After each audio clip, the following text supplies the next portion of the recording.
काही मुंबईत वेगवेगळे युनियन आहेत. ते युनियन काय करतात, की अमुक-अमुक एरियामध्ये ते आपलं वरदहस्त आतल्यात मजबूत करून ते युनियन चालवत असतात. मग त्यांच्या मनासारखं झालं नाही म्हणून ते कोर्टात गेले. आता ह्या सगळ्या प्रक्रियेच्या वरती पण त्यांना असं ऐकण्यात आलंय, की ते कोर्टात जाणार आहेत.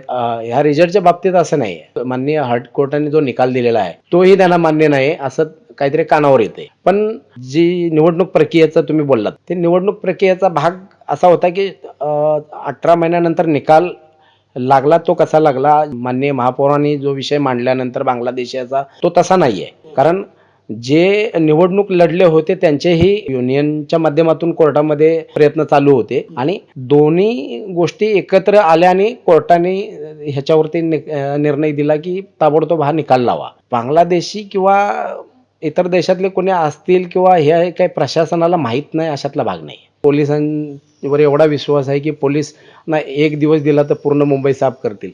हे काय वेगळं नाहीये. प्रशासनाला चांगलं माहिती आहे. तो इतर कुठल्या फेरीवाला जो देशातला किंवा महाराष्ट्रातला आहे तो त्याच्यात दोषी नाहीये.